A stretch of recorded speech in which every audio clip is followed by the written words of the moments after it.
yang diberikan pedoman oleh Al-Quran dan hadis. Saya kumpulkan dari Maret tadi, tanggal 15 telah terkumpul data dari luar negeri. Saya maksimalkan riset di Indonesia, 17 saya selesai menjadi bagan seperti ini. Ini saya bisa tunjukkan. Ya, jadi kalau Bapak Ibu Zoom, nah sekarang sedang Zoom gitu ya. Teman-teman bisa Zoom. Nah, ini kami sudah bikin bagan seperti ini, penanganan wabah. Ini dalam konteksnya nanti baik wabah terbatas sampai dengan ke epidemi sampai ke pandemi. Ini rumusannya kita keluarkan langsung dari Al-Quran dan hadis-hadis Nabi SAW, baik dari mulai info nabawinya seperti apa, sebab-sebab wabah seperti apa, sampai penanganannya bagaimana. Ya, sampai nanti yang terakhir, Prof. Veni tadi disebutkan terkait dengan herbal, sampai saya teliti sampai ke herbalnya.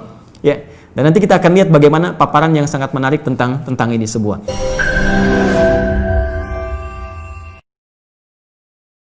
Jangan lupa subscribe, like, and share. Gejala COVID ini muncul dari sejak di Wuhan. Mohon izin, saya pribadi yang sangat mencintai Al-Quran, ya, mencintai Nabi SAW, dan saya tidak bisa melepaskan setiap kegiatan kecuali dengan referensi Al-Quran dan hadis. Posisi kami sedang di Korea, ya, di akhir Januari masuk awal Februari. Jadi saya sampai bahkan mengamati gejala COVID ini dan membentuk satu tim kecil, ya, untuk riset data-data awal. Apa sih COVID ini, seperti apa, gejalanya bagaimana, sampai saya secara serius, ya, karena Quran menuntut kita, ya, dalam mengatasi atau dalam bersikap terhadap berbagai hal itu, termasuk pekerjaan kita dengan dua dasar utama. Ya, pertama rasa cinta. Ya, kalau kita sudah cinta, kita akan memberikan segalanya. Para dosen, kan, mengajar dengan cinta, maka Anda akan memberikan perhatian terbaik untuk siswa-siswanya. Ya, Anda yang di Civitas Akademika Unhas mencintai kampus ini, maka Anda akan memberikan yang terbaik. Ya. Kalau bahasanya kayak Ahmad Dahlan itu, ya, itu sangat indah, ya. Jadi bagaimana kita berusaha untuk memberi tanpa pernah kita berpikir untuk menerima lebih banyak, ya. Itu indah. Yang kedua, kesungguhan, serius. Kalau kita ingin berhasil, kita serius, ya, sungguh-sungguh. Bahkan itu syarat yang disebutkan di Quran surah ke-3 Ali Imran ayat 142. Am hasibtum an tadkhulul jannata wa lamma ya'lamillahu alladhina jahadu minkum wa ya'lamas sabirin. Apa Anda duga akan mudah sekali Anda sukses, termasuk meraih surga yang Anda dambakan, sementara belum dilihat oleh Allah tingkat keseriusan Anda dalam mewujudkan itu. Ya, nanti kalimat ini dibagi 3 bagian. Keseriusan dalam merencanakan, meriset, itu disebut dengan ijtihad. Keseriusan dalam mengeksekusi hasil ijtihad disebut dengan jihad. Dan keseriusan dalam mengatasi, ya, problem mentalitas kita. Kadang kalau bekerja suka malas, kadang-kadang bergulat dengan diri kita, itu disebut mujahadah namanya. Nanti ada kesungguhan, ada rasa cinta, kita gali sepenuh yang bisa kita maksimalkan. Nah, saya sampai kemudian menghubungi di kawan-kawan I4, ya, International Indonesian Scholars Association. Jadi ada Ikatan Ilmuwan Internasional Indonesia di luar negeri. Itu ketuanya sekarang sahabat kami, profesor di Todai University, ya, Tokyo University. Itu sampai kita coba lihat di setiap negara yang sejak dari Februari itu mulai bergulat dengan COVID, kita minta di sana ilmuwan-ilmuwan kita untuk bisa merumuskan bagaimana negara-negara itu menyikapi COVID. Ini saya sampai dapat salinannya. Ini dikirimkan juga kepada Bapak Presiden, kemudian Ketua DPR dan gugus COVID terkait. Ini saya sudah dapat dari sejak tanggal-tanggal dahulu. Di bulan Maret saya dapat ini. 15 Maret, dari Februari kami berusaha, kemudian dirumuskan dan dapat ini. Saya juga mendapatkan yang dari Tiongkok. Ya, ini panduan menghadapi virus corona ini. Ini yang versinya Tiongkok. Nanti kita akan bicara bagaimana saya nanti bisa share dengan Bapak Ibu sekalian akan apa yang telah kita lakukan. Nah, kemudian dari semua ini, data-data ini yang masuk tentang gejala COVID-nya seperti apa, ya. Kemudian apa yang terjadi ketika orang kena COVID, Prof. Veni insya Allah lebih paham dalam konteks ini, ya.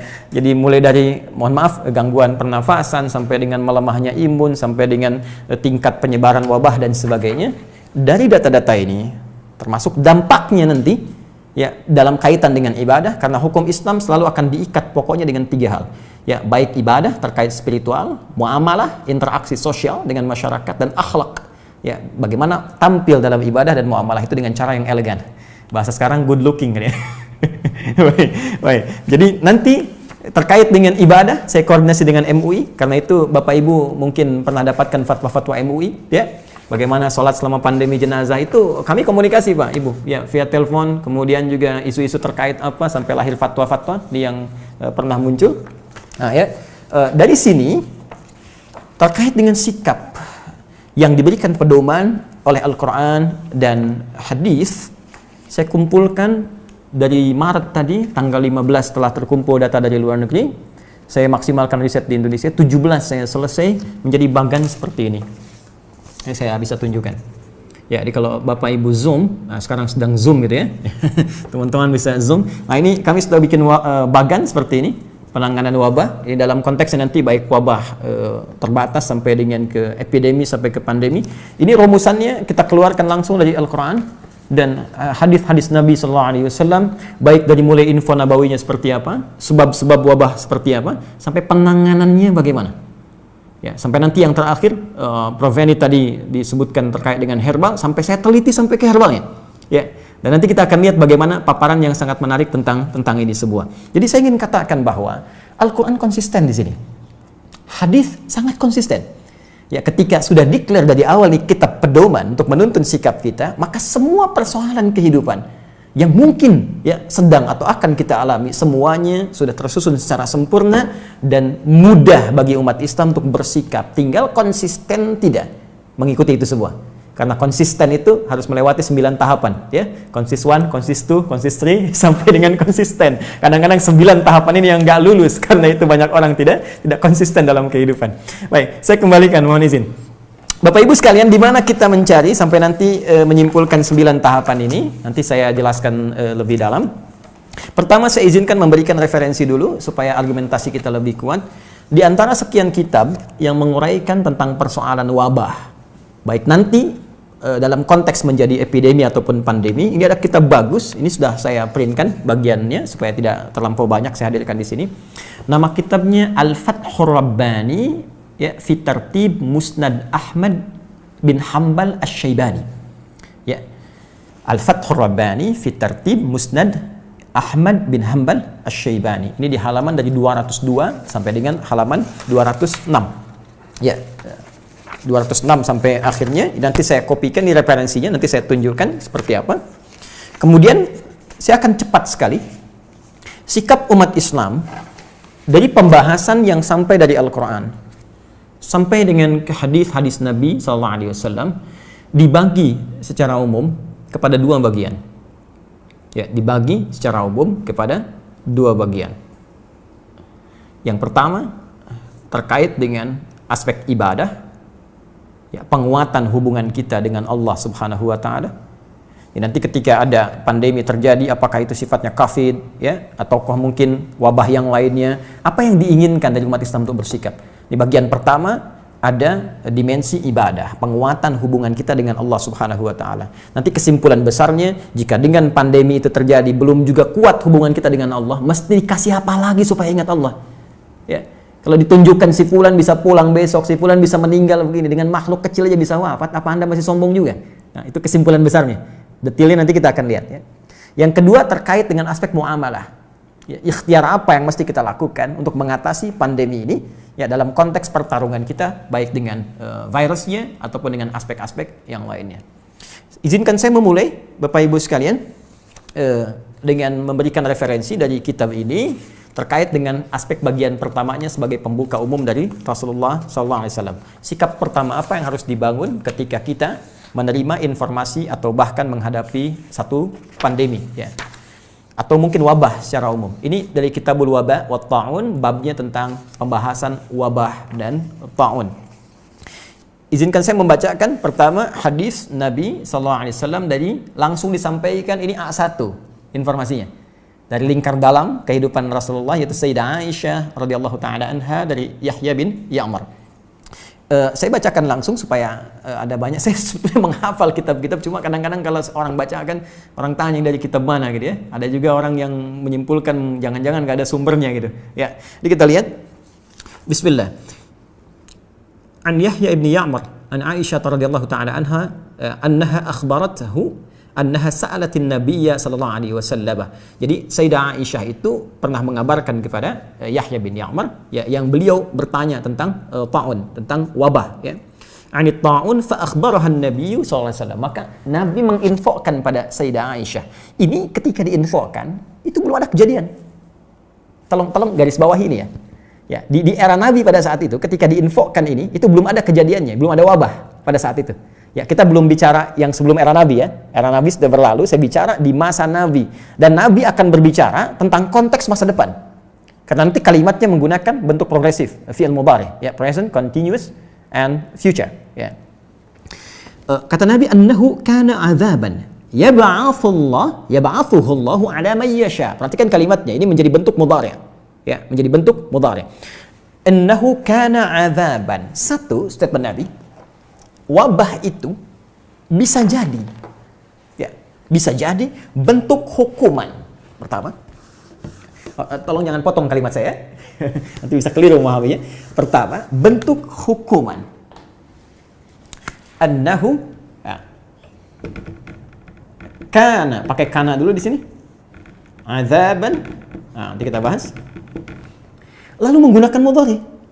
Yab'athuhu Allah ala man yasha. Nah, ini dia. Pertama, kata Nabi, jika wabah itu terjadi, baik skalanya epidemi lokal, satu tempat tertentu tapi luas, atau menjadi pandemi tak terkendalikan sampai keluar wilayah sampai meluas luar biasa, bisa jadi dalam konteks tertentu ini azaban, bisa menjadi satu hukuman, ya, karena seperti yang pernah, ya, diberikan oleh Allah, ya, yab'athuhullahu ayat ada mayyasha, ya, pada segolongan umat tertentu yang pernah terjadi di masa lalu, dan itu memungkinkan terjadi di masa depan jika umat itu bersikap seperti orang-orang sebelumnya yang pernah diazab dengan wabah, ya. Nah, kita bertanya begini, siapa umat sebelumnya ini yang pernah diazab dengan wabah? Gali fakta sejarah. Ya, kita bisa temukan di antaranya di Al-Quran, kita temukan di Quran surah ke-7 Al-A'raf ayat 132 sampai dengan 133. Nanti ini kisahnya Fir'aun, ya, la'anahullah. Fir'aun itu pernah juga diazab oleh Allah dengan wabah. Sampai tingkat tertinggi ditenggelamkan nanti, ya. Ketika Allah kirimkan kemudian angin, ketika Allah kirimkan virus, ya, ada yang menerjemahkan virus. Kalau kita lihat kitab-kitab tafsir, ada yang menerjemahkan dengan virus, ada nanti kemudian darah, ada nanti kodok dan sebagainya, serangga, sampai puncaknya belum beriman juga, akhirnya tenggelam. Nah, yang mau saya katakan gini, ketika kita gali apa perilaku mereka nih sampai mendapatkan hukuman berupa wabah ini, maka oleh Nabi dijelaskan kembali dalam sunnah Nabi yang bisa kita lacak. Anda bisa temukan di Sunan Ibnu Majah. Ya, jadi kalau kita ingin menggali kumpulan hadis Nabi, tentunya kita kembali ke kitab hadis-hadis. Ya, di antaranya ada Sunan Ibnu Majah yang disahihkan kemudian termasuk oleh Syekh Muhammad Nasruddin Al-Albani. Ya, di nomor hadis yang ke-106. Saya sudah cantumkan di riset saya. Ya, nanti ada di sana. Kalau nanti Bapak Ibu ingin dapatkan pula, nanti saya coba usahakan untuk berikan kopinya. Ya, lam tadhharil fahishatu fi qaumin qattun, ya, hatta yu'linu biha. Tidak pernah akan terjadi di satu masa ketika seseorang berbuat perbuatan fahisyah. Ini sebab pertama. Nah, ini faktor pertama, wabah itu bisa turun, baik menjadi nanti epidemi ataupun pandemi. Menyebarnya perbuatan fahisyah. Sampai kemudian kalimatnya muncul dari redaksi Nabi, sampai diturunkanlah ta'un, wabah. Ya, jadi muncul perbuatan fahisyah. Fahisyah itu dia termasuk bentuk tunggal dari kata fakhsya, ya, muannas. Jadi ada fakhsya, diksi awalnya di fahisyah, nanti kemudian temannya mungkar. Ya, kalau kita baca Quran surah ke-29 ayat 45, innas salata tanha 'anil fakhsya'i wal munkar. Asal diksi dari fakhsya itu dari kata fahisyah, perbuatan buruk yang bersumber dari syahwat seksual.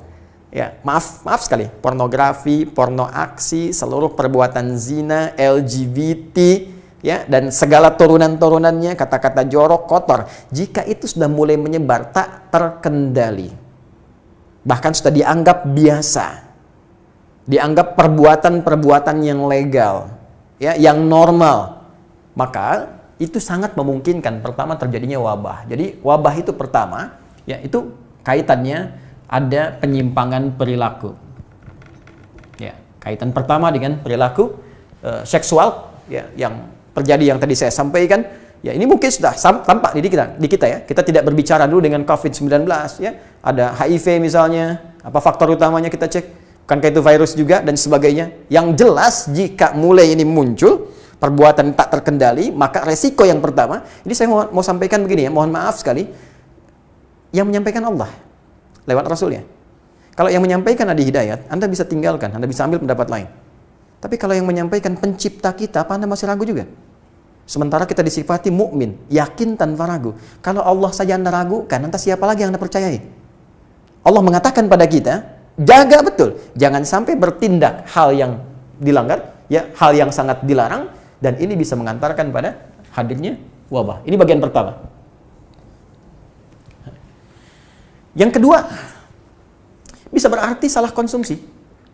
Ya, pola makan yang tidak benar, hal-hal yang diharamkan dan sebagainya. Bahkan di hadis Muslim jelas ada beberapa redaksi yang ketika dikonsumsi itu bisa menyebabkan penyakit bahkan mewabah. Ya, bahkan di hadis Muslim redaksinya menggunakan kelelawar, itu kan? Nanti ada beberapa lain yang diharamkan. Di Quran nanti banyak. Bahkan tugas Nabi diantaranya ketika ditetapkan oleh Allah, Quran surah ke-7 ayat 157. Quran surah 7 ayat 157. Ya. Sudah? Nanti di pertengahan ayat ini Allah memberikan penekanan di antara tugas Nabi menunjukkan beberapa hal-hal, ya, hal-hal apa saja yang halal untuk dikonsumsi, wa yuharrimu alaihimul khaba'ith, dan mengharamkan segala hal yang kotor. Khaba'ith jamak dari kata khabithah. Khabithah itu bisa jadi juga terkait hal-hal kotor yang terkait erat yang bisa melahirkan wabah. Ya, bisa jadi virus, bakteri, kotoran, macam-macam. Karena itu masuk kamar mandi yang banyak kotorannya, kita berdoa, Allahumma inni a'udzubika minal khubuthi wal khaba'ith. Cuma sayangnya diartikan setan laki-laki dan setan perempuan. Padahal itu konteksnya hal-hal yang kotor. Setan senang dengan segala yang kotor. Kita itu orang bersih. Karena itu bab pertama dalam fikih thaharah, membuat kita bersih dan suci. Ya, kalau orang senang bersih-bersih, suci, itu luar biasa. Gampang menghindari segala ini. Ya, bisa jadi tidak rentan dengan virus, tidak rentan dengan bakteri. Ya, itu prinsip utama dalam fikih. Saya kembali lagi ya. Jadi faktor pertama bisa jadi ini penyimpangan perilaku, kemudian juga cara makan yang tidak sehat, ya, dan seterusnya. Dan yang ketiga, jadi satu penyimpangan perilaku seksual, yang kedua salah konsumsi, mengonsumsi yang haram dan seterusnya. Dan yang ketiga ini memang agak sensitif, tapi ini terjadi. Ya, bisa jadi satu propaganda besar yang disiapkan oleh kalangan-kalangan tertentu yang memang sudah melampaui batas. Dalam bahasa Quran, melampaui batas itu disebut dengan kata kerjanya togo. Togo, ya, sifatnya melekat pada orangnya disebut toghin, jamaknya disebut togut. Ya. Misal Fir'aun, ya, la'anahullah, itu disebut dengan togo. Idhhab ila fir'auna innahu togha. Ya, Musa alaihissalam pergilah kepada Fir'aun, dia sudah mulai menyimpang dari kekuasaannya. Ya, Allah titipkan kepadanya kekuasaan tertentu, tapi yang dia lakukan mulai menyimpang dengan itu, sehingga dengan penyimpangan itu melahirkan wabah. Kan nanti wabah terjadi zaman Fir'aun, salah satunya. Akibat apa? Perbuatan yang dia desain sendiri, akhirnya melahirkan itu.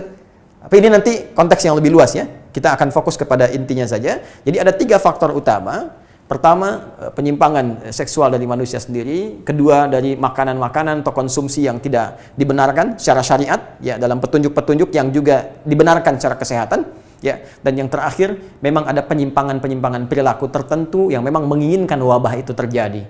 Lalu seperti apa kemudian respon yang Al-Quran dan hadis berikan kepada kita. Jadi ini satu, jika ini teman-teman sekalian kemudian muncul, sekarang kita masuk ke inti persoalan jika wabahnya terjadi dan menjadi epidemi atau bahkan pandemi seperti COVID-19.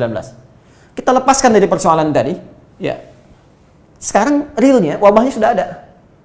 Bahkan sampai ke Indonesia. Sikap kita bagaimana? Ya, sikap kita bagaimana? Terlepas dari sebab-sebab ini kita bicara, sekarang ininya sudah ada. Maka teruskan hadisnya. Ya, teruskan hadisnya. Nabi menyebutkan kalimatnya indah sekali. Wa ja'alahullahu azza wa jalla rahmatan lil mu'minin. Ini yang dahsyat. Ya. Jadi kata Allah melalui lisan nabinya, jika nanti wabah itu terjadi, taruhlah kita ambil COVID yang sekarang jadi pandemi misalnya. Bagi orang yang ingkar, yang perilakunya buruk, yang sering berperilaku yang tidak baik, itu bisa jadi hukuman. bahkan muqaddimah azab di alam kubur atau hari kiamat.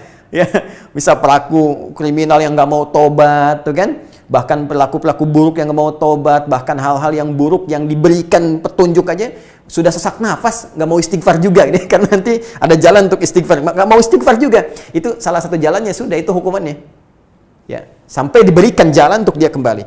Tapi yang dahsyat bagi orang beriman, situasi tersulit apapun yang tengah dihadapi, termasuk wabah ini, kalimat Nabi-nya jelas, rahmatan lil mu'minin. Rahmatan lil mu'minin. Ini hadisnya sahih, Bapak Ibu sekalian. Jelas sekali kalimat Nabi-nya, tidak banyak perlu ditafsirkan lagi. Sikap umat Islam ketika menghadapi pandemi ini dengan contoh spesifik yang sekarang tengah kita hadapi, ataupun hal-hal sulit lainnya berupa wabah dan sebagainya, secara spesifik Nabi pesan pertamanya memberikan wejangan kepada kita semua, sikapi ini semua dengan prasangka baik dulu kita kepada Allah sebagai rahmat untuk kita. Tuh. Ajaban li amril mu'min. Masih ingat hadisnya? Orang Islam itu kalau imannya benar, itu hidupnya mengagumkan. Semua situasinya menyenangkan. Ketika suka, dia bersyukur. Ketika mendapatkan duka pun, dia bersabar. Jadi kayaknya semua problematika hidup itu ya seperti itu aja. Ya, semua menyenangkan. Dan jalan terhebatnya, kata Nabi, ketika Anda diuji nanti dengan pandemi ini, karena di masa itu pandeminya belum ada. Wabahnya belum ada. Tapi Nabi sudah memberikan satu prediksi ke depan kalau terjadi ini, sikapi dengan sikap rahmat.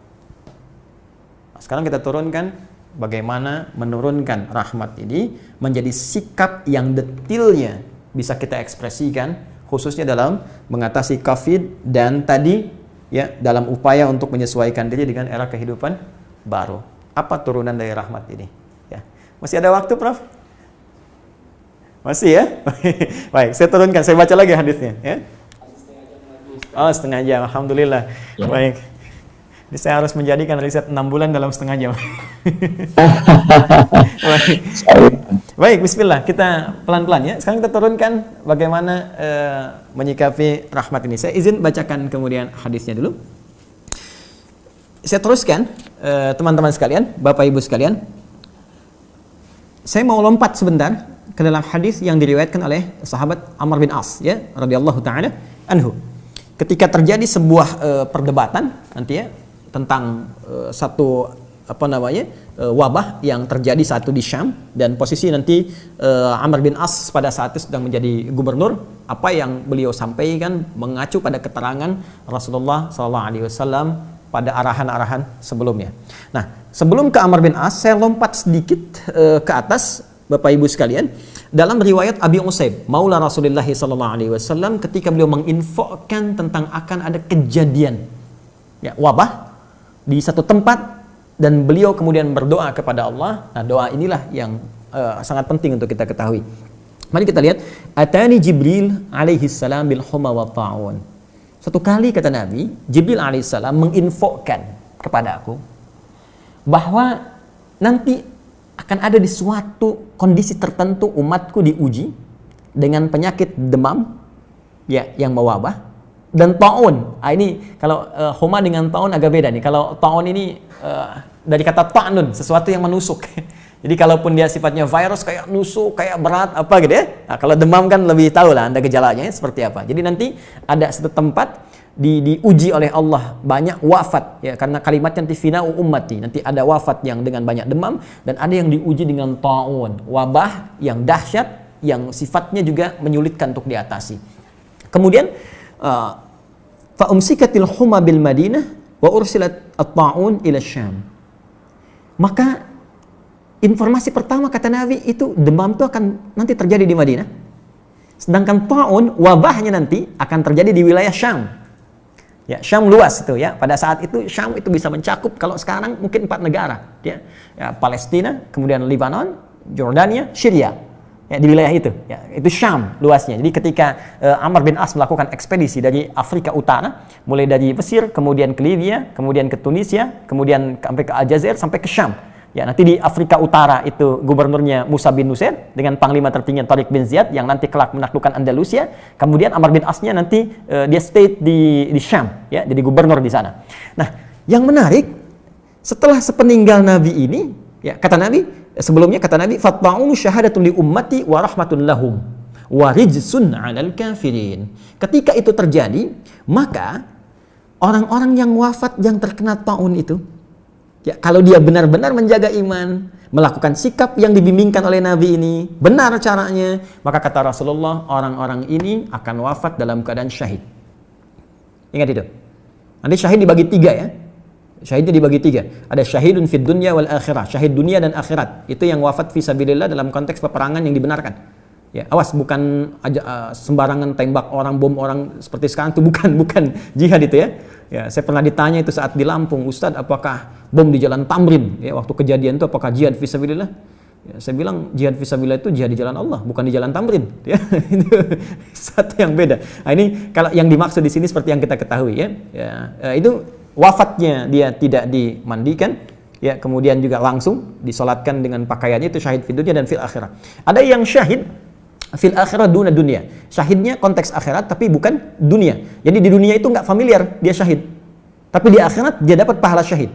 Di bawah yang pertama tadi. Seperti orang yang wafat tenggelam, ya, orang yang wafat tertimpa bangunan, orang yang wafat termasuk kena wabah. Ya, dalam konteks ini misalnya COVID-19 dan sebagainya. Tapi apakah semua muslim yang kena wabah ini otomatis syahid? Belum tentu, kecuali sikap ini diikuti. Jadi petunjuk ini diikuti. Boleh jadi ini rahmat. Kapan lagi wafat syahid, Bu? Pak, kalau ingin tahu kemuliaan orang syahid wafat nanti, ya, setelah meninggal tuh baru tahu, ya. Atau di penghujung usianya, ya, begitu sekarat syahid, bedanya akan luar biasa, ya, akan dahsyat itu. Nanti kita lihat. Yang terakhir ada syahid dunia dunal akhirah. Di syahid di dunia kelihatan seperti syahid, tapi nggak dapat pahala syahid di akhirat. Ya, itu ada nanti kasusnya. Kalau di Riyadhus Shalihin itu ada tentang bab ikhlas dari 1896 hadis. Ada bab tentang ikhlas, di penghujung babnya ada orang ditanyakan kepada Nabi, "Ya Rasulullah, bagaimana seorang yang berjuang, ya, berjuang sampai dia wafat? Ya, apakah orang itu kemudian syahid tapi dia pengen dikenal sebagai pahlawan?" Maka kata Nabi, orang yang wafat itu sebagai syahid adalah orang yang niatnya benar-benar berjuang karena Allah. Kalau niatnya salah, maka dunia dia dapatkan, akhirat tak dapat. Ya, ini konteksnya. Nah, ini kita bicara tentang aspek yang kedua. Orang bisa dapat pahala syahid akhirat luar biasa, wafatnya dapat rahmat Allah. Ini tidak mudah dapat rahmat itu. Ya, orang dapat rahmat itu di antara makna rahmat ketika dia hidup sampai mau wafat itu, di antara makna tertingginya ampunan Allah. Ampunan Allah. Yaitu ada di Quran surah ke-39, ya, ayat ke-53. "Qul ya ibadiyalladzina asrafu, ya, ala anfusihim la taqnatu min rahmatillah." Katakan Muhammad SAW pada hamba-hambaku yang bergelimang banyak dosa. Terus masih mau taubat, dia bertanya, "Ada kesempatan nggak saya balik diterima?" Ada orang pernah bunuh orang, pernah mabuk, pernah zina, tiba-tiba ada getaran di jiwa, saya pengen balik. Dia bertanya, "Ada nggak kesempatan taubat?" Kata lu, "Jangan putus asa. Aku berikan rahmatku." Puncak tertinggi pemberian ampunan Allah sifatnya rahmat. Karena itu Allah nanti memberikan ampunan dosa dengan 4-5 turunan sifat. Al-afu, ghafir, ghaffar, ghafur, rahim. Puncak tertinggi rahim karena membawa rahmat. Sekarang ada orang langsung syahid statusnya. Anda bisa bayangkan? Ya jelas, dosa terhapuskan. Dosanya terhapuskan, pahala datang besar, kesempatan besar. Jadi karena itu Nabi memberikan statement, kalau ada orang kena wabah, dia nggak bisa hindarin. Tapi dia menerima itu dengan bersikap seperti petunjuk Nabi. Ketika benar dia pun wafat pada saat itu dapat pahala syahid. Nah, ini yang tadi saya katakan di awal, penguatan konteks ibadah, membangun kekuatan kita kepada Allah. Jadi ternyata di balik pandemi ini, bagi orang beriman, itu ada puncak turun rahmat, ada peluang untuk syahid. Kalau memang ajalnya tiba pada saat itu. Dan persoalannya, kita nggak bisa mengetahui kapan kita wafat. Ada di antara Anda yang sudah merencanakan kapan meninggal? Ya, belum tentu terjadi. Ya, kita bisa berharap esok lusa mungkin wafat, boleh jadi kematian lebih cepat datang dari apa yang kita bayangkan. Bukankah rumus di Al-Mulk itu? Ya, ayat yang kedua kan jelas, "Huwallazi khalaqal mauta wal hayata liyabluwakum ayyukum ahsanu amala wa huwal azizul ghafur." Pertanyaan saya, kenapa mau didahulukan? Ya, di ilmu balaghah itu cara bacanya pakai ilmu balaghah, takdim wa ta'khir. Kalau mau konsisten cara pemikiran kita manusia, hidup dulu baru wafat kan? Tapi ayat itu berkata wafat baru meninggal. Huwallazi khalaqal maut wal haya, hayat di belakang. Kenapa? Itu di ilmu balaghah namanya ada takdim wa ta'khir. Diawalkan, diakhirkan. Kenapa hayat diakhirkan hidup? Karena kecenderungan manusia ingin selalu hidup lebih lama. Ingin panjang. Tapi dia nggak sadar, maut bisa datang lebih cepat dari apa yang dia duga. Siapa di antara kita yang tahu kalau ajal kita datang lebih cepat? Kalau Allah sudah kirimkan peluang syahid, belum dimanfaatkan juga, sayang. Itu yang dimaksud rahmat tadi dalam konteks kehidupan akhirat. Jadi rahmat yang pertama ini sikapnya adalah kembali kepada hadis Sayyidah Aisyah tadi. Bagaimana seseorang bisa bersikap benar ya menghadapi ini sehingga mendapatkan syahadat. Teruskan hadisnya. Ya, saya bacakan hadisnya. Falaisa min 'abdin, kembali ke hadis Sayyidah Aisyah tadi. Falaisa min 'abdin yaqa'u ta'unu fihi fayamkuthu fi baladihi sabiran muhtasiban ya'lamu annahu lam yusibhu illa ma kataballahu azza wa jalla lahu illa kana lahu mithla ajri asyahid. Pertama kata Nabi, jika ada wabah kemudian meluas sampai ke tempat Anda, sekarang statusnya sudah pandemi, sampai ke wilayah kita, apa yang disampaikan oleh Nabi? Anda menetap dulu di situ, jangan kemana-mana dulu. Baik, turunan dari sini hadis yang lain lagi, ya. Baik, saya bacakan lagi hadisnya. Ya, perhatikan teman-teman, ini sangat indah sekali. Ya, la tada fahuwa yaji'u ahyana wa yadhhabu ahyanan. Wabah itu bisa datang, bisa pergi. Ya, kata Nabi, fa idza waqa'a bi ardin fala tadkhulu 'alaihi wa idza waqa'a bi ardin fala takhruju firaran minhu. Ya, wabah itu sesuatu yang nggak pernah berlangsung selamanya. Kadang ada, kadang nggak ada, kata Nabi. Dan bahasanya menggunakan mudhari. Ini menunjukkan sesuatu yang jarang. Ya, karena sebab-sebab tertentu saja. Tapi yang menarik, kalau sampai ke tempat Anda, kata Nabi, Anda yang ada di situ jangan keluar dari situ dulu. Oke? Sedangkan Anda yang dari luar jangan masuk ke situ. Ini yang diterapkan kemudian oleh Amr bin As. Yang tadi saya sampaikan di awal. Begitu wabahnya sampai ke Syam, sesuai prediksi Nabi tadi. Di awal, ketika Nabi katakan atani Jibril alaihissalam, Jibril datang kepada saya menginfokan umatmu nanti akan diuji, banyak yang wafat karena demam dan wabah. Demamnya di Madinah, kemudian wabah di Syam. Kejadian betul di masa itu, Awamis namanya. Kalau Anda googling nanti, ya Awamis, yaitu nanti Anda dapatkan di situ kejadian wabah. Ya, di eranya Umar bin Khattab radhiyallahu taala anhu. Nanti ada perdebatan di komando di lapangannya ketika terjadi di situ. Umar ingin kontrol, tapi hadis Nabi ini diingatkan. Kemudian sampai sahabat Umar, ya kemudian panglima besar yang wafat juga di situ. Tapi yang paling menarik, perdebatan apa yang terjadi di antara ya Amr bin As dan sahabat Syurahbil dan beberapa panglima-panglima yang lain. Kata Amr bin As, perhatikan baik-baik. Amr menginstruksikan kepada masyarakat dan mengusulkan ya pada para sahabat senior pada waktu itu. Ini sangat menarik, Pak. Jadi manajemen yang dipraktekkan oleh sahabat ketika wabah itu terjadi, mereka duduk ya, kemudian mulai bermusyawarah, melakukan rapat terbatas di antara pembesar. Ya, dipanggil siapa yang gugus tugas yang dibentuk, ya di bawah pimpinan siapa. Ya, ini yang mengatasi. Orang militer pada saat itu, ya, yang ditetapkan, yang pilih untuk mengatasi itu semua. Kemudian nanti diusulkan bagaimana prosesnya, seperti apa, dan ada keterbukaan informasi yang disampaikan pada masyarakat pada saat itu. Statusnya bagaimana, tanggap daruratnya seperti itu. Di antara usulan Amr bin As, kata Amr, fatafarraqu. Lakukan social distancing dalam bahasa kekinian. Jadi social distancing, physical distancing, jarak, dipecah oleh beliau. Ini seperti api, kata beliau, wabah ini. Kalau semua ngumpul, kena semua. Ada bagian yang belum kena, ada bagian yang sudah kena. Di Syam saja yang sudah terkena, itu dilarang yang dari luar masuk. Bahkan pemimpin, presiden terbesarnya Umar gak boleh masuk ke situ. Kalimat nabinya dari luar jangan masuk, yang di dalam pun jangan keluar. Yang di dalam pun oleh beliau dilakukan social distancing dengan yang diistilahkan sekarang ada PSBB itu. Jadi keluarnya lockdown, di dalamnya PSBB. Ya, pembatasan skala besar ya, yang terbatas itu. Jadi dipisah oleh beliau, yang ini bersih, diidentifikasi yang bersih, ya sudah, di sini jangan masuk ke wilayah yang ini. Itu masih dalam Syam. Kalau sekarang 4 negara tadi. Jadi Syamnya di lockdown untuk keluar, di dalamnya dilakukan PSBB. Ini yang ini kalau kita Indonesia nih, lockdown dulu dari luar kan. Ya, kemudian yang dari Makassar nih, tolong, ya itu kan banyak tuh, ada yang di Goa, ada yang di Wajo, macam-macam ya. Kalau kenanya satu tempat, Goa bersih, Goa nih, jangan ke Wajo dulu ya, atau Wajo jangan keluar dulu. Di skalanya dibatasi. Nah, itu sudah ada. Karena itu ketika saya membuat bagan ini secara teknis, saya masukkan di sini terkait dalil-dalilnya. Ya, kita ada nanti teknisnya ini ada social distancing, ada lockdown, diidentifikasi suspeknya berapa, positifnya berapa, tempatnya di mana. Kalau sekarang istilahnya ada OTG gitu kan. Ya, orang tanpa gejala, kemudian ada yang reaktif kan belum tentu positif, gitu kan? Ada dalam orang dalam pengawasan, ODP dan sebagainya. Itu sudah ada, hadisnya ada. Bisa diturunkan. Dan ini sejak Jakarta jadi epicentrum COVID, saya sudah datangi. Ya, pimpinan tertinggi di Jakartanya, kemudian saya presentasikan, saya sampaikan. Ini 18 Maret saya datang, 17 Maret saya selesai, 18 Maret saya hadir. Termasuk dengan turunan yang lainnya. Jadi saya ingin katakan, kembali ke tadi itu, batasi dulu. Nah, ketika ada di wilayah itu, apa yang harus dilakukan? Sabiran muhtasiban. Annahu lam yusibhu illa ma kataballahu lahu. Pertama, kata beliau, yang ada terkena di wilayah COVID itu, sabar berjuang mengatasi COVID itu. Bangun kedekatan dengan Allah. Tingkatkan imun spiritual kita. Karena sumber kehidupan di roh. Jangan langsung simpulkan lu dengan kematian. Karena nggak ada hubungan penyakit dengan kematian. Kematian itu hubungannya dengan ajal. Hati-hati. Ya, kebanyakan orang wafat bukan mungkin karena COVID-nya, karena kekhawatirannya. Ya, orang terkena penyakit jantung belum tentu meninggal, yang sehat aja wafat. Jadi, yang paling menarik, bangun kekuatan spiritual Anda, ya kata Nabi, dengan Allah. Tingkatkan. Jadi bukan menjauh, tingkatkan imun spiritual kita. Sabiran muhtasiban, ingat-ingat dan berjuang. Jadi saya ilustrasikan begini, Bekasi misalnya, saya tinggal di Bekasi, kena COVID nih, lockdown, jangan keluar. Ketika Anda tidak keluar dan Anda berjuang mengatasi wabah itu, Anda sedang berjihad.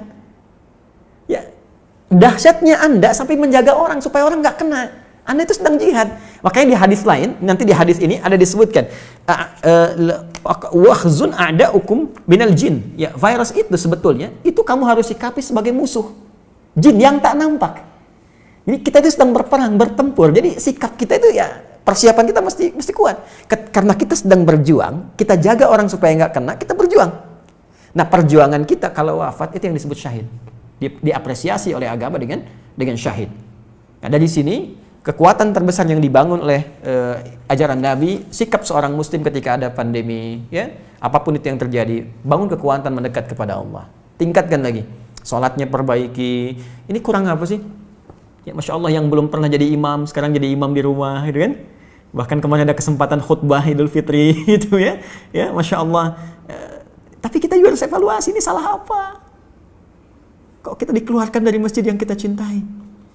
Gak bisa ke masjid, gak bisa taklim, terlepas dari kehidupan virtual sekarang. Tapi kita mesti evaluasi. Kita rindu dengan masjid, kita rindu dengan taklim. Ada salah apa gitu? Ya, apa ada kehidupan yang tidak normal di sekitaran kita? Ya, apa ada sesuatu yang salah yang harus diperbaiki? Makanya bahasanya muhtasiban. Jangan-jangan selama ini keliru, walaupun nggak keluar rumah, tapi medianya masuk ke rumah, di handphone berapa banyak gambar kotor yang kita lihat, video-video jorok yang mungkin pernah hadir di kehidupan, ya, otaknya penuh dengan persoalan yang buruk. Kita evaluasi itu. Dan yang paling dahsyat dalam evaluasi itu, mungkin kamu wafat, kata Allah. Kalau wafat sampai dengan sekarang, bekalnya belum cukup juga, dengan cara apa lagi Allah muliakan kita untuk berpulang. Oke, nah ini terkait dengan pendekatan spiritual. Jadi kalau ditanya sikap apa yang mesti dibangun saat pandemi ini, maka sebagai seorang muslim, dari aspek ibadah, sikap yang mesti dia bangun adalah penguatan sisi spiritualnya. Ya, nanti di sini saya turunkan ada beberapa ayat di bagian ini, yang memberi petunjuk langsung kepada kita. Jadi kalau nanti ada yang terkena COVID-nya misalnya, itu nanti mohon izin Prof, ada langsung zikirnya dibimbing oleh Al-Quran. Ya, bisa zikir yang standar Quran surah ke-26 ayat 80, zikirnya Nabi Ibrahim tuh. Wa idza maridtu fahuwa yashfin. Harus optimis. Kalau saya sakit pasti disembuhkan. Itu indah sekali di Quran itu. Jadi kalau Anda sakit pun mesti optimis sembuh. Ya, justru yang diajarkan tuh sikap optimisme. Saya selalu klaim ke teman-teman media tuh, Anda tuh gimana sih? 90% lebih sekarang berita tuh jelek semua. Kenapa nggak ditampilkan yang baik-baiknya? Ini sembuh begini, ini kekuatan begini. Itu kan motivasi gitu. Sekarang kita lihat setiap berita tuh A sampai B. Saya dari bangun tidur itu, ya setelah sholat, ngaji, macam-macam, saya jejerkan berita luar dengan dalam negeri. Itu beritanya 90% ke atas, jelek semua. Ini membuat manusia itu nggak semangat gitu. Ini mungkin frame yang kita mesti bangun. Mohon izin saya selesaikan sebentar. Nanti ada zikir yang standar, ada zikir Nabi Ayub. Ya, kalau orang sudah mulai vonis dokternya ini sulit, ventilator sudah dipasang, sesak macam-macam. Ini luar biasa ini ya. Nanti ada zikir Nabi Ayub di Quran surah ke-21 misalnya, ayat 83 sampai dengan 84, yang divonis oleh orang nggak mungkin sembuh, ternyata sembuh. Sekali lagi, optimisme yang dibangun, Inna ma'al usri yusra, ini pasti selesai, bahasa psikologinya. La yukallifullahu nafsan illa wus'aha, nggak mungkin saya diuji kecuali saya mampu mengatasi itu semua. Itu kalimat-kalimat positif dalam psikologi yang bisa membuat imun kita semakin naik. Nah sekarang saya cepat karena waktu saya berakhir, bagaimana ikhtiar secara muawalahnya. Ya, tadi saya sudah singgung, ini barangkali mesti dikoordinasikan, dan alhamdulillah di pemerintah juga sudah membuat gugus tugas kan, gugus tugas COVID, ada penanganan secara sosial, sudah ada social distancing, physical distancing, sampai masuk juga ke ranah-ranah ibadah yang mau ke masjid ya, itu sudah ada fatwanya tersendiri. Itu nanti penerapannya itu yang harus disosialisasikan ke masyarakat, karena setiap tempat bisa beda kebijakan ya, nggak semua dipukul rata gitu. Ini kan menarik juga, satu wilayah yang sangat dalam nggak ada COVID harus social distancing di masjid kan agak aneh juga gitu ya. Nanti itu ada detail tertentu di situ. Saya ingin masuk kepada langkah yang sangat menarik. Prof ini juga herbal, mungkin teman-teman yang lain di kesehatan juga. Tapi saya nggak bisa buka ini ya, spesies genusnya saya ingin buka dulu sebentar. Nah, tapi saya challenge. Ya, Bu Rektor, saya challenge ya nanti tim terbaik dari Unhas, kalau mau silahkan ke Bekasi, saya tunjukkan, karena saya sudah uji ini 6 bulan dan alhamdulillah 100% manfaatnya. Saya sudah zoom dengan 9 direktur rumah sakit, dengan pakar-pakar juga, dan kita support juga kepada bahkan beberapa kolega yang terkena COVID juga. Saya tidak katakan obat ya, karena obat harus ada uji klinis. Saya katakan herbal nabawi, itu kan ini apa namanya, prophetic healing ya. Jadi pendekatan dari tibbun nabawi, ada sesuatu yang sangat menarik. Nah, saya riset, sekali lagi riset gejala-gejala yang terkait dengan COVID. Dari hasil tadi, dari yang mohon maaf teman-teman sekalian, ada yang dari Tiongkok tadi, dari beberapa negara yang disampaikan datanya oleh 4 ya, filenya datang ke saya, dan ini hasil riset bukan sembarangan.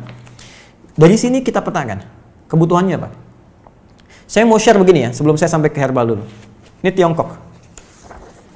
Ya, saya printkan beberapa halaman, ini ada 140 halaman lebih model Tiongkok ini. Tahukah teman-teman, saat terjadi COVID ini, mereka sudah mempraktekkan apa yang didorongkan bahkan oleh Nabi jauh-jauh hari sebelumnya. Tapi bukan dalam konteks yang pertama ibadah tadi. Dalam konteks kehidupan muamalah dengan seluruh aspeknya, baik sosial, ekonomi, dan sebagainya. Saat terjadi ini, itu saya baca di laporan ini, pemerintah Tiongkok sudah mengumpulkan seluruh ahli medis dan herbal untuk berkumpul mengatasi, dulu masih epidemi di Wuhan. Mereka kumpulkan semua alternatif.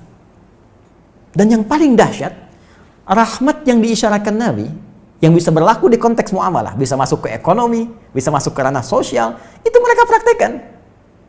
Mereka riset, apa yang dibutuhkan untuk mengatasi wabah ini? Apa saja yang dibutuhkan? Lalu mereka minta ke dunia-dunia luar, dan dunia luar ya luar biasa dengan itikat baiknya. Ada yang nyumbang APD, nyumbang macam-macam. Mereka sudah petakan, oh ini kebutuhannya. Dan sudah dilihat, ini satu hal yang dirasakan akan banyak menyebar. Karena dalam skala global, termasuk khususnya dalam politik global, ini kan isunya luas dengan 3 tipe itu, kan? Ada yang versi Amerika, versi Israel, ada yang versi Cina-nya, kan? Artinya ini kan sudah menyebar dan mereka sudah lihat. Artinya apa? Potensi dari segi muamalahnya, karena ini kan sisi agamanya kosong gitu kan, dalam tanda petik minim lah. Dia tarik sisi ekonominya saja. Bahkan dari tim mereka punya tim khusus yang dalam bidang ekonomi untuk memetakan ada ribuan list yang mungkin bisa dimanfaatkan dengan situasi pandemi ini. Ini bikin APD, ini bikin kits, bikin ini, bikin itu, bikin sampai puncaknya vaksin. Dan mereka sudah prediksi. Akhirnya dari luar ditarik nyumbang ke sana, ketika di luar merasakan sudah mulai terkena dan kesulitan untuk itu, mereka ekspor. Saya beri contoh gini ya. Kami punya kelas riset. Kelas riset ini basicnya Al-Quran dan Hadis. Ada 5 kelas utama. Di antara 5 kelas itu nanti ada kelas pengusaha, ya, ada kelas dunia kesehatan. Kami tergabung dengan 400 dokter, ya, ada nakes ya, dan macam-macam. Itu belajar semua kurikulum dari Al-Quran dan Hadis sesuai spesialisasinya. Jadi kalau dokter mata, apa kurikulum mata di Al-Quran? Kita turunkan dalam pembelajaran. Ya, dokter gigi, dokter ini macam-macam termasuk kaitan dengan apa yang kita kaji. Saya riset dengan teman-teman yang di dunia usaha. Ini akan ada kebutuhan APD, masker dan sebagainya. Sampai kami buat standar yang nanti akan ditetapkan nih oleh pemerintah. Ini standar APD. APD yang tersebar di Indonesia itu pionir pertama yang riset di antara kami. Ya, ini yang versi pemerintah untuk distandarkan. Ya, face shield. Kita buat face shield, masker. Tahu nggak teman-teman, Prof? Kita buat face shield untuk bantu masyarakat awal-awal. Bahkan kita gratiskan. Kemudian setelah itu kita ambil bahan baku harga sekian. Dari bahan baku 25.000 baru akan disupportkan ke masyarakat. Sudah ada di salah satu toko, saya nggak sebut nama, yang ngambil dari Tiongkok 60.000 dijualnya dan sudah lolos dengan semua ujinya. Saya ingin lihat dengan persepsi yang lain ya. Saya ingin lihat dengan persepsi, bukan persepsi kita menyoal. Persepsi kita melihat bagaimana Tiongkok membaca peluang, menjadikan ini sebagai rahmat, dan sekarang diselamatin WHO. Selesai gitu kan. Mereka bebas, tapi mereka bisa meningkatkan sisi ekonominya. Kenapa kita nggak riset itu semua? Peluang apa yang bisa kerjakan kita sekarang? Kenapa teman-teman misalnya di wilayah Makassar, Sulawesi, bisa tidak membuat batasan terbatas? Kenapa Anda nggak bikin aplikasi? Ya, meningkatkan ketahanan pangan, riset. Siapa yang jualan padinya, siapa yang jualan kentangnya, jualan sagunya, macam-macam. Aplikasi wilayah Makassar saja. Unhas jadi pionirnya. Yang butuh pangan ke sini, butuh ini ke sini. Mereka tinggal klik. Lokal hidup, nggak terganggu. Baru kita ngambil dari luar. Itu sisi ini. Ya, yang paling menarik ketika saya riset tentang gejala COVID-nya. Dari mulai imun menurun, pernapasan terganggu. Ya, mulai macam-macam lah segala gejala COVID yang Anda lebih tahu di dalamnya. Saya cari dalam narasi hadis-hadis Nabi. Dan Masya Allah, Alhamdulillah, ditemukanlah satu herbal, saya sebut herbal, yang mencakup semua gejala tadi. Dan itu, dunia internasional pun belum masuk ke situ. Belum ada kesadaran itu gitu. Ya, saya cek kemudian, di Indonesia nggak ditemukan materinya. Ini hanya ada di 2 tempat di dunia. Dan zaman Nabi sudah dipraktikkan. Ada gejala-gejala yang serupa pernah ditangani Nabi dengan pendekatan yang bisa diminum, bisa dimasukkan, teteskan ke hidung, bisa diasap gitu ya. Itu ternyata saya cek sudah masuk jurnal, Prof sekalian. Ini materinya udah ada di jurnal ya, jurnal-jurnal ilmiah internasional. Ini saya ada beberapa jurnal nih yang sudah ada ya, tapi saya mohon maaf saya belum bisa zoom ya nanti. Maksud saya nanti saya bikin statement di akhir. Ini sudah ada zoom internasionalnya, ini sudah tahu ternyata khasiat-khasiat ini herbal ini, tapi belum ada kesadaran bahwa ini bisa mengatasi persoalan yang tengah kita hadapi saat ini di pandemi COVID. Ya, saya keluarkan itu, saya lacak hadisnya dari sejak 18 Maret saya usahakan, saya dapatkan dari sahabat kami karena ini hanya dapatkan di 2 tempat di dunia. Ya, di Himalaya dengan di Saudi bagian timur. Ini ada. Saya minta kemudian dan itu alhamdulillah ada. Saya cobakan, ya kita treatment beberapa teman-teman yang isolasi mandiri ya, karena di rumah sakit kan tidak mungkin karena protokol kesehatan. Tapi menariknya kalau ada izin dari keluarga untuk kepentingan pribadi, boleh jadi pendamping suplemen. Kami 6 bulan coba ujikan itu, sampai dengan sekarang rekornya 100%. Hanya 3 hari paling lama. Ya, yang terkait dengan COVID ini saya tidak mengatakan obat ya. Kalau enggak besok nanti saya diundang. jadi saya katakan ini ada pendampingan prophetic healing. Kemudian saya sempat share juga Zoom dengan beberapa 9 direktur rumah sakit, kita berikan bantuan juga itu dengan skala yang sangat terbatas. Dan menariknya, saya coba pesan itu 1 kali lewat online, ya ingin tahu gitu kan, ada dilacak, ini sudah di produk internasional, tapi dengan arah pengobatan tertentu, bukan ke COVID, ya bukan gejala-gejala ini, dan belum tahu kalau ternyata itu bisa untuk gejala yang dimaksudkan. Jadi kalau kita pesan pun ada, cuma kualitasnya belum tentu sama karena ada 15 spesiesnya, 15 spesies. Nah saya coba pesan, ya saya minta staff saya pesan, coba saya pengen tahu nyampe nggak ke kita barangnya. Tahukah Anda apa yang terjadi? Begitu saya pesannya lewat ke Himalaya, ternyata barang yang datang ke kami harus masuk dulu ke Cina, dan ketika saya terima di Indonesia, addressnya, alamatnya dari Wuhan.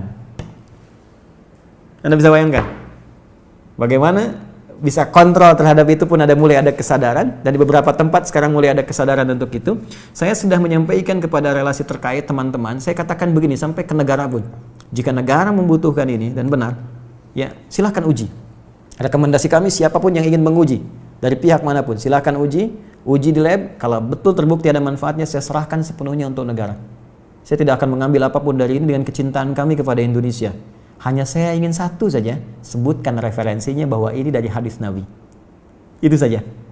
Ya, jadi saya juga challenge teman-teman yang di Unhas, nanti boleh timnya main ke sini. Anda boleh analisis, saya serahkan nanti jurnal-jurnalnya, dipelajari dan sebagainya, hadis-hadisnya, tapi infonya kami sudah 6 bulan melakukan treatment dengan pendekatan prophetic healing ini, dan hatinya 100% sampai dengan hari ini. Alhamdulillah, termasuk kemarin yang di media-media yang diinfokan kolega-kolega pejabat-pejabat, ada yang kami support itu, dan mereka menginfokan juga sangat luar biasa. Ini bisa juga untuk diabetes bisa. Kemudian kemarin ada yang kompleks antara diabetes dengan liver, dia menggunakan medis, ya medis belum ada pengaruh, mungkin belum cocok saja, mohon izin, ya. Lalu coba kami support dengan itu, dia selesaikan medisnya, dia tidak minum dulu, dia konsumsi itu kami berikan, karena ini hanya 2 pekan, hanya boleh dikonsumsi dalam 2 pekan, kemudian selesai, 1 pekan baru nyambung kembali. Apa yang terjadi? Hanya dalam 3 hari terjadi pemulihan yang sangat luar biasa, dia sudah bisa ke masjid, sudah beraktivitas dan sudah normal kembali. Saya ingin katakan begini, betapa ini rahmat untuk kita dalam aspek muamalah. Kita bisa terbuka, bangsa kita bisa lebih kreatif, bikin APD, bikin peluang, bikin macam-macam, semua sifat makro dalam bernegara itu bisa kita dudukan di sini. Yuk, dari segi ekonomi apa sih yang bisa kita ambil manfaat dari sini? Jangan dikeluhkan semua. Ya, dari segi ibadah sudah selesai tadi. Ya, dari segi kehidupan sosial seperti apa? Ada banyak hikmah yang bisa kita gali, silaturahim, penguatan di keluarga, ya, penguatan di kampus dan sebagainya, dan tentunya teraplikasikannya nilai-nilai kebangsaan dengan nilai yang lebih luas. Saya kira itu yang bisa saya sampaikan.